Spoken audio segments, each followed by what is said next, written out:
AB Calc, section 3.8, day number 1, implicit differentiation. Today our objectives are going to be to learn what an implicitly defined function is, as well as looking at tangents and normal lines, derivatives of higher order functions, and rational powers of differentiable functions. Why are we doing this? Well, implicit differentiation allows us to find derivatives of functions that are not defined or written explicitly as a function of a single variable. If we have solved for y in terms of x, then we have an explicitly defined function. But sometimes that's not possible, right? So we leave it in its original form and we say that y is implicitly defined simply because we have not solved for y and set it equal to some function of x or expression in terms of x. So for example, x times y equals 1 is implicitly defined. In an explicit form, we could divide both sides by x and y would equal 1 over x. So this is an example of an implicitly defined equation and an explicitly defined function. Okay, now in this case, we can write it either way. In some cases, we don't have the ability to write it in either form. We might have to leave it in an implicit form. So let's take this basic example and look at how to find the derivative. So let's find dy dx using both forms. First of all, recognizing that this operator means to take the derivative with respect to x. That means x is going to be our independent variable. Okay, so if I were to take the derivative of y equals 1 over x, I would get dy dx, which is the derivative of y with respect to x, is equal to negative 1 over x squared. Now I could achieve that using the power rule if I wrote this as x to the negative 1. Right, then our derivative would be negative 1 x to the negative 2, which comes out to be negative 1 over x squared. So that's kind of where we're coming from. Let's look at this in an implicit way. Okay, so I'm going to take the derivative of the left side, equating it to the derivative with respect to x of the right side. Well, if we look at the right side, the derivative of 1 with respect to x will always be 0.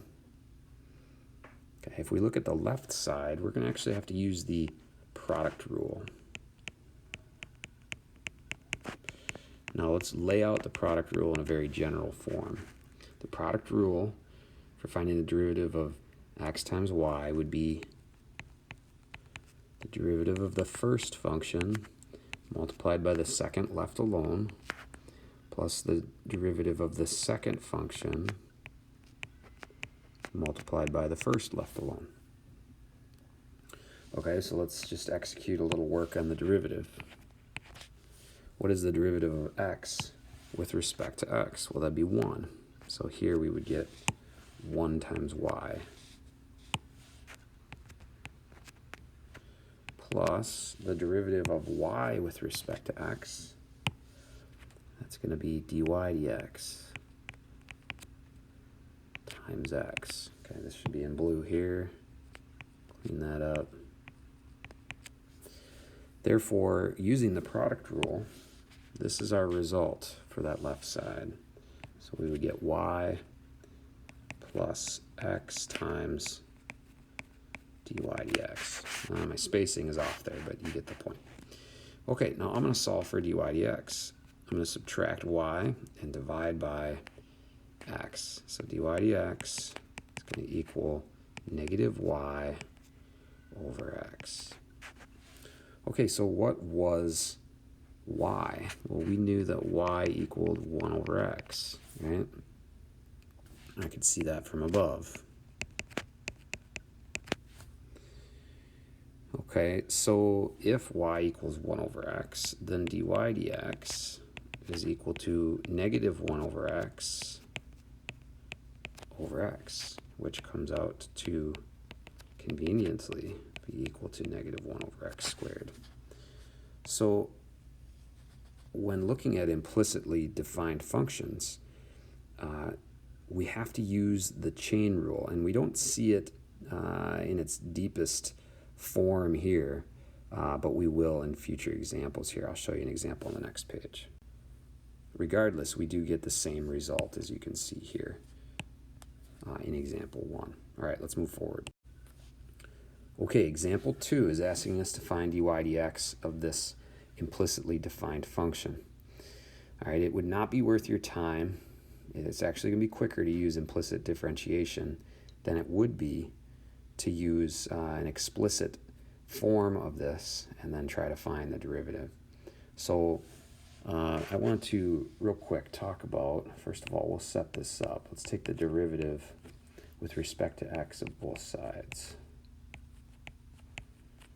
At least set it up in its form. Okay, I think we're all comfortable with that. I could actually break the left side up into two separate derivatives using just a property of derivatives. Okay, and I know the derivative of 1 is going to be equal 0. So what I have in question here is not this, right? The derivative of x squared with respect to x will be 2x. What I've got in question is, what is the derivative of y squared with respect to x? Well, let's say that y equals, 2x plus 5. Then y squared would equal 2x plus 5 quantity squared. So if I wanted the derivative with respect to x of y squared, I would take 2x plus 5 to the second and use the chain rule, which of course would be using the power rule first on the outermost function. And then I'd be multiplying by the derivative of the inner function. The derivative of 2x plus 5 is 2. So if I look at taking the derivative with respect to x of y squared, I would get 2y, which, kind of going back, would be this expression. And I would multiply it by the derivative of y with respect to x, which is the derivative of the inner function. Okay, so we're using the chain rule whenever we use implicit differentiation. So dy dx of y squared would be 2y, or excuse me, d dx of y squared is 2y times dy dx. Okay, a little bit of practice goes a long way. Let's solve for dy dx. I'm going to subtract 2x divided by negative 2y. So dy dx is equal to negative 2x over negative 2y, which reduces, giving me x over y. Now, what does this mean? This means that the slope of the tangent line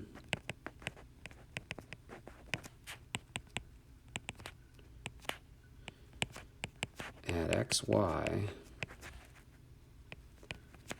on the original curve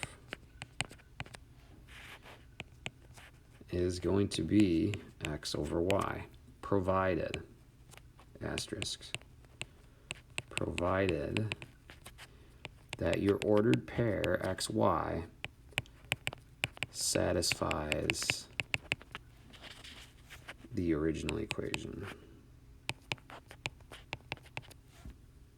Okay, so if you have a curve, let's say this is your curve, and this xy satisfies your original equation, then the slope of this green line at xy would be dy dx.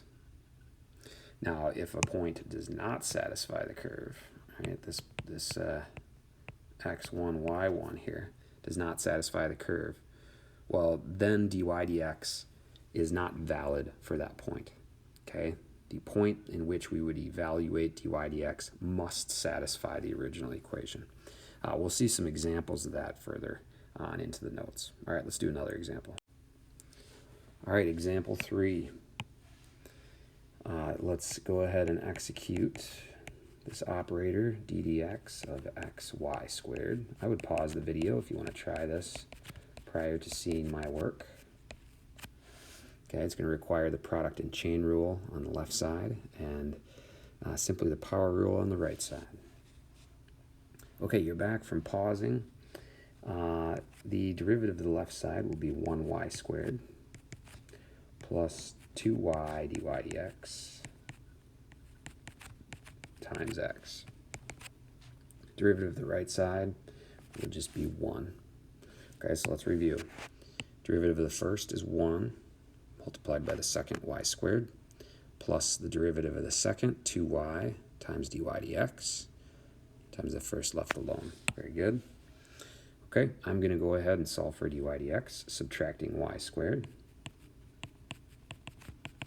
So that'll be 1 minus y squared all over 2xy.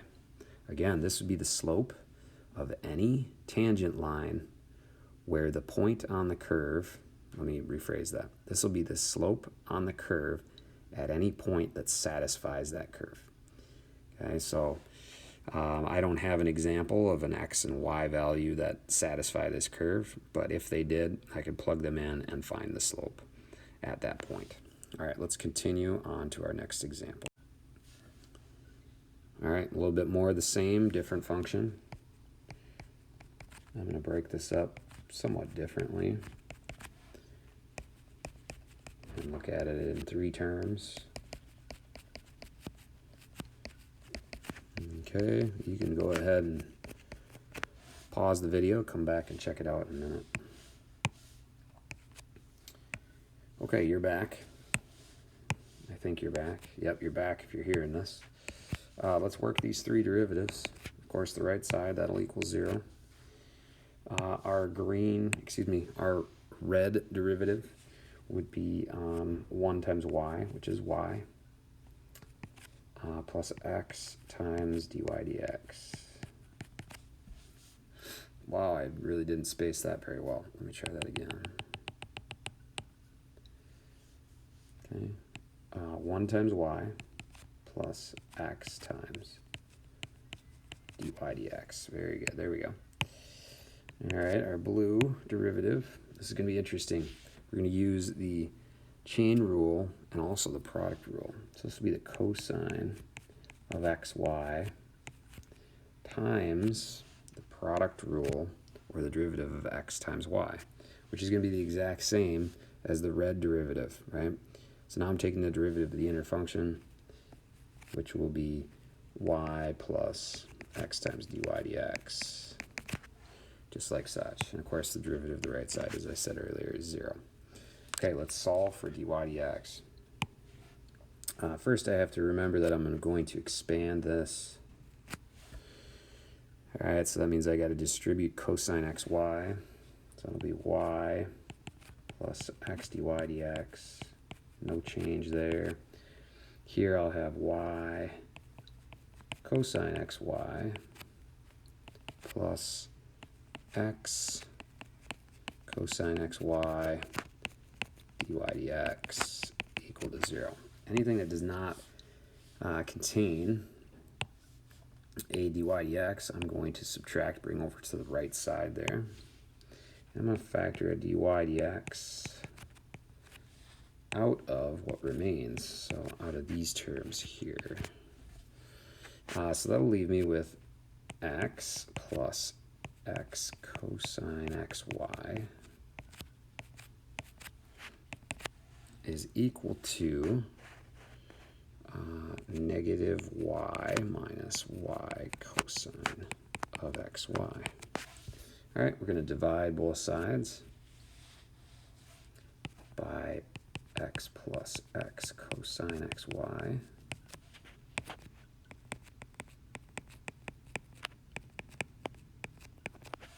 All right, and that'll give us dy dx. Of course, dy dx will be the slope of the tangent line anywhere along the curve. Let's see what we can do here. I kind of like this. Let's factor out a negative y in the numerator. That'll leave me with 1 plus cosine of xy. And then the denominator, let's factor out an x and have the same. Now notice that I have a common factor of 1 plus cosine xy in both the top and the bottom of dy dx, or numerator denominator, so I can do a reduction.